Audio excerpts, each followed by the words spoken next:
சொந்தங்களே, அன்னைஸ் கிச்சனிலிருந்து உங்கள் அம்மா சசிரேகா சுந்தர். இன்றைக்கி நம்ம கிச்சனில் பார்த்தீங்கன்னா சூப்பராக வந்து ஒரு கூட்டாஞ்சோறு தான் செஞ்சு காட்ட போகிறேன்.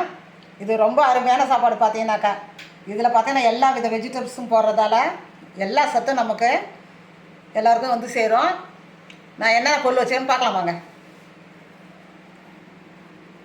300 கிராம் அளவுக்கு புழுங்கல் அரிசி எடுத்து வச்சுருக்கேன். அதுக்கு பார்த்தீங்கன்னா 50 கிராம் துவரம் பருப்பு எடுத்து ரெண்டையும் ஒரு அரை மணி நேரத்துக்கு ஊற வச்சு தண்ணி வடிகட்டி வச்சுட்டேன். நான் கத்திரிக்காய் பார்த்தீங்கன்னா 3 கத்திரிக்காய் கட் பண்ணி வச்சுருக்கிறேன். அது கூட பார்த்தீங்கன்னா வாழைக்காய் ஒரு அரை வாழைக்காய் கட் பண்ணி வச்சுருக்கேன். உருளைக்கிழங்கு தான் கூட நீங்கள் உருளைக்கிழங்கு இதில் செய்யலாம். பீன்ஸு பார்த்தீங்கன்னா ஒரு 6 பீன்ஸ் கட் பண்ணி வச்சுக்கிறேன். ஒரு 6 அவரைக்காய் கட் பண்ணி வச்சுருக்கேன். ஒரு மீடியம் சைஸ் கேரட் கட் பண்ணி வச்சுருக்கேன். ஒரு முருங்கைக்காய் கட் பண்ணி வச்சுருக்கேன். கொஞ்சமாக பேஸ்ட் எடுக்கிறதுக்கு ஒரு டீஸ்பூன் பார்த்தீங்கன்னா ஜீரகம், கொஞ்சமாக தேங்காய், ஒரு 4 காஞ்ச மிளகாய். இதை வந்து நம்ம பேஸ்ட் அடித்து எடுத்துக்கணும். கீரை சேர்க்கும் போது கீரை வந்து ரொம்ப அந்த கூட்டாஞ்சோறு ரொம்ப அருமையாக இருக்கும் பார்த்தீங்கன்னாக்கா. அதனால் எங்கள் வீட்டில் வந்து முருங்கைக்கீரை, சிறுகீரை அது மாதிரி எதுவுமே இல்லை. இந்த பொன்னாங்கண்ணி கீரை தான் இருக்குது. அதனால் வந்து நான் ஒரு கைப்பிடி அளவுக்கு பொன்னாங்கண்ணி கீரை எடுத்து வச்சுருக்கேன். நான் கொஞ்சமாக புளி கரைச்சி வச்சுருக்கேன். வெங்காயம், தக்காளி, கொஞ்சமாக பூண்டு பல், தேவையான அளவுக்கு வந்து குழம்பு மிளகாய் தூள், கொஞ்சமாக நெய். மொத்த பொருள் இவ்வளோ தான். எப்படி சேர்த்துன்னு பார்க்கலாங்க. அடுப்பத்தை வச்சாச்சு. அதுமாதிரி நம்ம குக்கர் வச்சுட்டோம். அந்த பாத்திரம் நல்லா காஞ்சிடுது. இப்போ கொஞ்சமாக நம்ம எண்ணெய் ஊற்றி அரை டீஸ்பூன் கடுகு, ஒரு டீஸ்பூன் உளுந்து, ஒரு 1/4 டீஸ்பூன் வெந்தயம் வச்சுருக்கேன். இது கூட இந்த எண்ணெயில் ஆட் பண்ணி பொரி விட்டுருக்கேன்.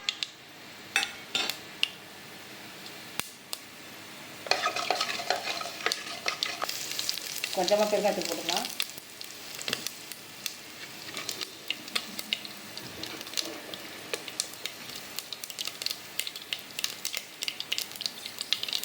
கொஞ்சமாக கருவேப்பிலை ஆட் பண்ணுறேன்.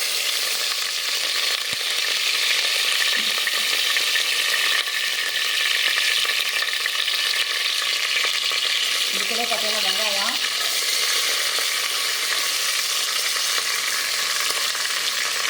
பூண்டு இதை ஆட் பண்ணி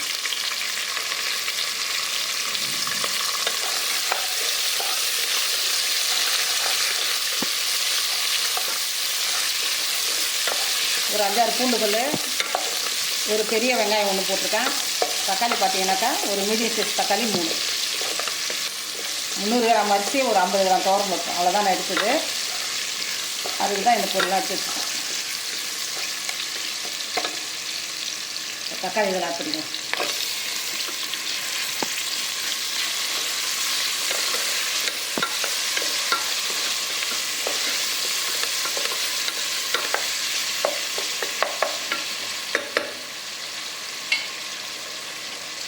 இந்த தேங்காய், ஜீரகம், காஞ்ச மிளகா 3ஐயும் பார்த்தீங்கன்னாக்கா பேஸ்ட் அடித்து எடுத்துன்னு போகிறேன். மிக்ஸி ஜாரில் போட்டு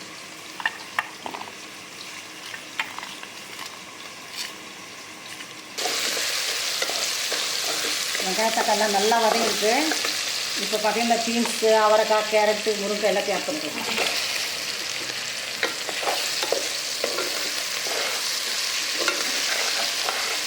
இது வதங்கும் போதே பார்த்தீங்கன்னா வாழைக்காய், கத்திரிக்காய் எல்லாத்தையும் நான் சேர்த்துக்கலாம். இது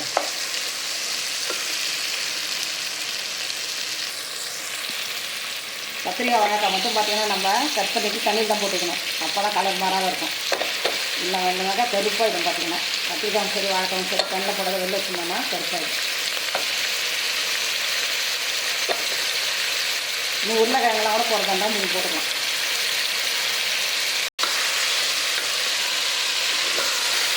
எல்லா காயும் போட்டாச்சு. இப்போ கொஞ்சமாக மஞ்சள் போட்டு வேண்டியதான்.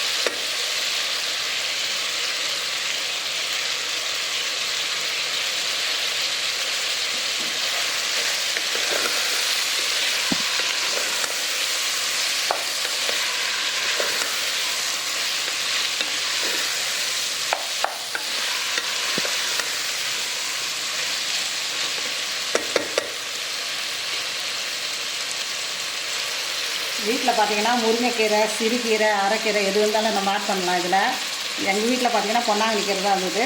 இதை நான் ஆட் பண்ணுறேன்.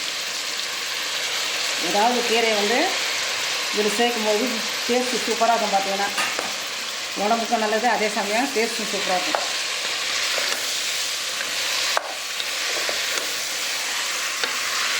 இந்த கூட்டாஞ்சோறுன்றதே பார்த்திங்கன்னா உடம்பு ஆரோக்கியத்துக்கு தான் நம்ம செய்கிறது. அதனால் நமக்கு எந்த காய்கறி பிடிக்குதோ எல்லாமே போடலாம் இதில். பார்த்திங்கன்னா இதுதான் போடணும் அதுதான் போடணும் எதுவும் கிடையாது. எந்த காய்கறி வேணால் போடலாம் இல்லை.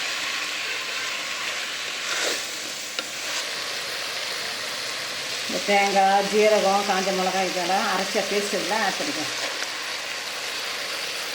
ஏன்னா நம்ம கொஞ்சமாக தான் மிளகா போட்டிருக்கோம். காஞ்ச மிளகா பார்த்திங்கன்னா ஒரு 4 தான் போட்டிருக்கேன். ஏன்னா குழம்பு மிளகாத்தூள் இதில் ஆட் பண்ண போகிறோம். இந்த ஜீரகம் தேங்காய்லாம் நல்லாயிருக்கும். பார்த்திங்கன்னா டேஸ்ட்டு வந்து நம்ம கூடுதலாக கொடுக்கும். மிக்ஸி ஜாரை பார்த்திங்கன்னா கொஞ்சமாக தண்ணி கழுவி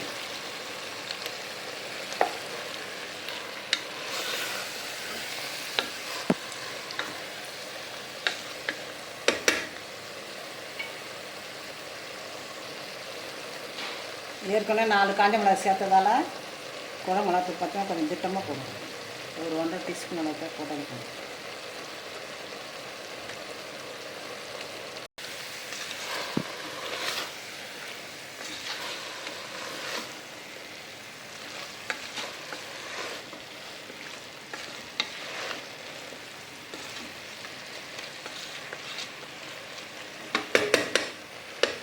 இப்போ சுமார் ஒரு 2 நிமிஷம் மூடி வச்சுட்டு அப்புறம் திறந்து பார்க்கணும். மீடியம் ஃப்ளேமில் வச்சு ஒரு 2 நிமிஷம் மூடி. காயில் நல்லா வதங்கிச்சு. இப்போ கரைச்சி வச்சுருந்தா இந்த புளி ஆட் பண்ணிக்கலாம். இது நல்லா 1 நிமிஷம் நல்லா ஒரு கொதி வரட்டும். இது எல்லாம் ஒன்றா சேர்ந்து கொதி வந்தது. இப்போ நம்ம தண்ணி சேர்க்க வேண்டியது தான். புளி ஊற்றி நல்லா கொதிச்சுட்டு இந்த டம்ளரில் பார்த்தீங்கன்னாக்கா 1.5 டம்ளர் அளவுக்கு அரிசி இருந்தது, 1/2 டம்ளருக்கு பருப்பு இருந்தது, மொத்தம் 2 டம்ளர். அதனால் பார்த்தீங்கன்னா இப்போ 1க்கு 2 நான் தண்ணி ஊற்ற போகிறேன். மொத்தம் 4 டம்ளர் தண்ணி ஊற்ற போகிறேன். அதில் இந்த அரிசி பருப்பு வேகிறதுக்கு 4 டம்ளர் தண்ணி.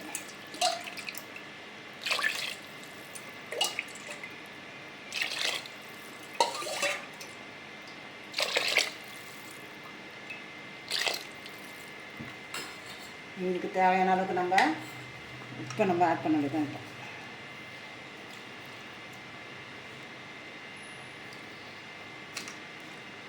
நல்லா கொதி வந்ததும் அரிசி போட்டுக்கலாம்.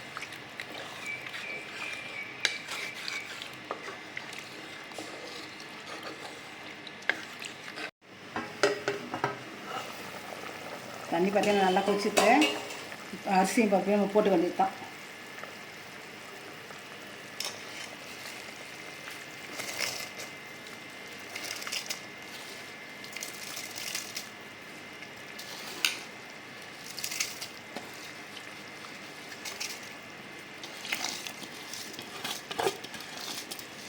நல்லா ஃபுல் ஸ்பீடில் வச்சு பார்த்திங்கன்னா மூடி போட்டு குக்கர் மூடியை போட்டு நம்ம 3 விசில் வச்சு ஆஃப் பண்ணிவிட்டு அதுக்கப்புறம் பார்த்திங்கனாக்கா 5 நிமிஷம் வச்சு நம்ம திறந்து பார்க்கலாம்.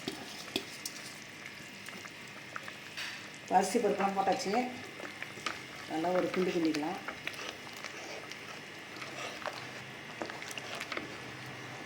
முந்நூறு கிராம் அரிசிக்கு பார்த்திங்கன்னா 50 கிராம் அளவுக்கு துவரம்பருப்பு போட்டுக்கிறேன். இதில்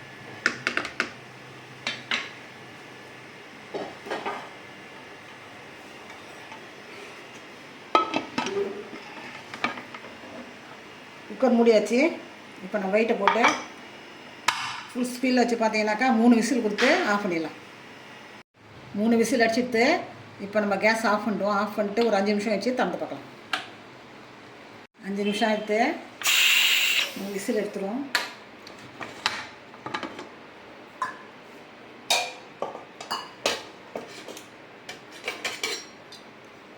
எல்லாம் பார்த்தீங்கன்னா நல்லா வெந்துருச்சு. சூப்பராக சாதம் பாருங்கள், அருமையாக வந்துடுச்சு. கூட்டாஞ்சோறு சூப்பராக வந்துடுச்சு. கொஞ்சமாக கொத்தமல்லி தழை போட்டுக்கலாம். கொஞ்சமாக நெய் சேர்த்துக்கலாம். நெய் 1 ஸ்பூன் ஊற்றிக்கலாம். டேஸ்ட்டு பார்த்திங்கன்னா ரொம்ப அருமையாக இருக்கும். அதில் நம்ம நெய் சேர்க்கும்போது அவ்வளோ அருமையாக இருக்கும். பார்த்திங்கன்னா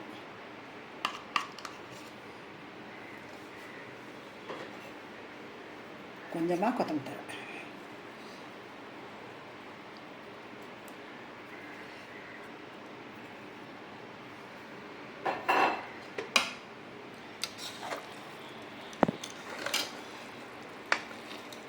இதை பார்த்தீங்கன்னா ஒரு பிளேட்டுக்கு மாற்றி உங்களுக்கு காட்டுறேன். நம்ம அன்னைஸ் கிச்சனில் பார்த்தீங்கன்னா இன்றைக்கி சூப்பராக நம்ம கூட்டாஞ்சோறு தான் ரெடி பண்ணியாச்சு. அல்டிமேட்டாக இருக்குது பாருங்கள். பார்க்கவே அப்படியே சாப்பிடணும் போல இருக்கும் உங்களுக்கு. அந்தளவுக்கு அருமையான ரொம்ப ஹெல்த்தியான சாப்பாடு தான் ரெடி பண்ணியிருக்கோம். நம்ம அதுக்கு சைட் டிஷ்ஷே தேவையில்லை. இருந்தாலும் நான் கொஞ்சமாக மாங்காய் ஊறுக்காய் அப்பளம் வச்சுருக்கேன். நான் நீங்கள் கண்டிப்பாக இதை செஞ்சு பார்க்கணும். அடிக்கடி செஞ்சு சாப்பிட்ணும். பார்த்தீங்கன்னா எல்லா காய்கறியும் இதில் இருக்கிறதால அவ்வளோ ஆரோக்கியமானது, உடம்புக்கு அவ்வளோ ஹெல்த்தியானது. செஞ்சு பார்த்துட்டு எனக்கு கமெண்ட்ஸில் சொல்லணும். லைக் பண்ணுங்கள், ஷேர் பண்ணுங்கள், கமெண்ட் பண்ணுங்கள். மறக்காமல் என்னுடைய அன்னைஸ் கிச்சனுக்கு சப்ஸ்கிரைப் பண்ணுங்கள். தேங்க்யூ.